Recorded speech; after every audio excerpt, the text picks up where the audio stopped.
আসসালামু আলাইকুম দর্শক, আশা করি ভালো আছেন। সাবেক সিইসি নুরুল হুদার জবানবন্দি দিয়েছেন। উনি বলেছেন 2018 সালের নির্বাচনী পুরো ব্যবস্থা নিয়ন্ত্রণ করেছিল তৎকালীন এনএসআই এবং ডিজিএফআই। এ কথা উনি 164 দ্বারা জবানবন্দিতে স্বীকার করেছেন।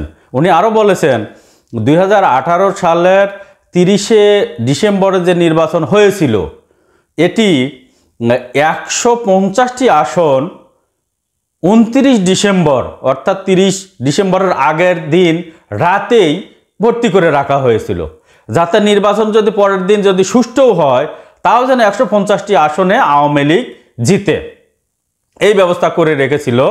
এখানে নুরুল হুদা আরও বলেছেন যে এই নির্বাচন কারচুপির সঙ্গে জড়িত ছিল তৎকালীন অসাধু কিছু পুলিশ কর্মকর্তা এবং নির্বাচনের সঙ্গে জড়িত কিছু রিটার্নিং অফিসার এবং নির্বাচন সংশ্লিষ্ট সরকারি কর্মকর্তা, এগুলা উনি স্বীকার করছেন।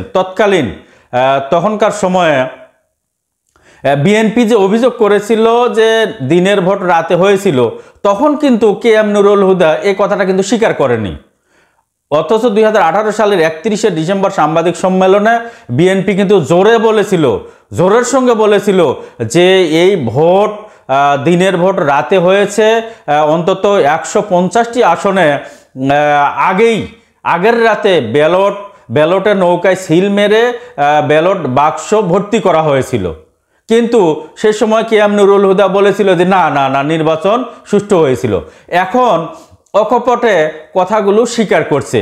চিন্তা করে দেখেন, 7 বছর পর কে এম নুরুল হুদা মামলায় গ্রেপ্তার হয়ে 164 দ্বারা জবানবন্দিতে এই কথাগুলো স্বীকার করছে। এখন স্বীকার করে কি লাভ বলেন? এই যে 2018 সালে দিনের ভোট রাতে হয়ে আওয়ামী লীগকে এখানে 5 বছর ক্ষমতায় থাকার জন্য লাইসেন্স দেওয়া হয়েছিল।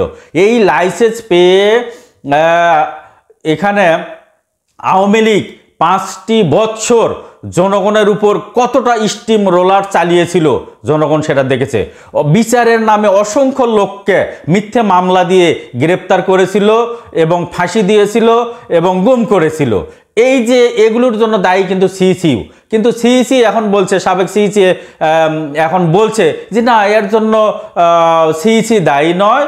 উনি বলছেন যে সিইসিকে পাশ কাটিয়ে তৎকালীন ডিজিএফআই এবং এনএসআই কর্মকর্তারা সারা দেশের নির্বাচনী ব্যবস্থাকে তারা নিয়ন্ত্রণ করেছিল এবং তারাই ভোটিং সিস্টেমটাকে নিয়ন্ত্রণ করে আওয়ামী লীগকে জিতিয়ে দিয়েছিল। এখানে নির্বাচন কমিশন অন্ধকারে ছিল, এখন এই কথা বলছে, কিন্তু তখন কিন্তু এই কথা বলেনি। তাহলে এর দায় কে নিবে? শুধু নির্বাচন কমিশন? না, শুধু নির্বাচন কমিশনার। তার কথাগুলো এখন প্রকাশিত হচ্ছে যে পুলিশের কিছু অসাধু কর্মকর্তা, তৎকালীন ডিজিএফআই এর অসাধু কর্মকর্তা, তৎকালীন এনএসআই এর অসাধু কর্মকর্তা, কিছু সরকারি রিটার্নিং অফিসার এবং বড় বড় অফিসাররা যারা নির্বাচন সংশ্লিষ্ট ছিল তারা সবাই কিন্তু দায়ী। কিন্তু এর বিচার কিভাবে হবে? বিচার তো শুধুমাত্র কে এম নুরুল হুদার হচ্ছে, কিন্তু অসংখ্য লোক, হাজার হাজার লোকের জন্য দায়ী। কারণ হচ্ছে নির্বাচন প্রক্রিয়াটা একটা জটিল প্রক্রিয়া। 64 ডিস্ট্রিক্টে নির্বাচন করতে গেলে এখানে লক্ষ লক্ষ লোকের দরকার হয়। তাহলে এখানে শুধু নুরুল হুদাকেই শাস্তি দেওয়া হচ্ছে। তার যে এই জবানবন্দিগুলো যেন রেকর্ড করে রাখা হয় এবং পরবর্তীতে এই জবানবন্দির ভিত্তিতে 2018 সালে নির্বাচন সংশ্লিষ্ট যেসব কর্মকর্তা ছিল প্রত্যেকের বিরুদ্ধে যেন তদন্ত করা হয়। কারণ তার কথা যদি সত্য হয়ে থাকে তাহলে সে একা নয়, এখানে বিভিন্ন কর্মকর্তারা জড়িত এবং এই কর্মকর্তারাও আওয়ামী লীগ যে ফ্যাসিস্ট হয়ে উঠেছিল এর জন্য দায় কিন্তু এড়াতে পারে না। তৎকালীন যেসব কর্মকর্তারা দায়িত্বে ছিল তারা কোনোভাবেই আওয়ামী লীগ ফ্যাসিস্ট হয়ে ওঠার জন্য দায় এড়াতে পারে না বলে আমি মনে করি। কারণ হচ্ছে সবাই মিলে, এখানে শুধু সিইসি না, সবাই মিলে শেখ হাসিনাকে টিকিয়ে রেখেছিল। তার প্রত্যেকেরই স্বার্থ ছিল তারা যেন অবৈধভাবে কোটি কোটি টাকা ইনকাম করতে পারে, বিদেশে পাচার করতে পারে। শেখ হাসিনা যেন তাদেরকে সেই সুযোগটা দেয়। এই উদ্দেশ্যকে হাসিল করার জন্যই তারা কিন্তু শেখ হাসিনাকে নির্বাচনে জিতিয়েছিল। সুতরাং এর সঙ্গে যারা জড়িত ছিল প্রত্যেকের বিরুদ্ধে আইনানুগ ব্যবস্থা গ্রহণের জন্য আমি বিনীত অনুরোধ করে আমি আমার কথা শেষ করছি।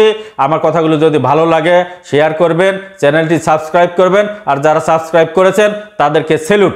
ভালো থাকবেন, সুস্থ থাকবেন। আসসালামু আলাইকুম।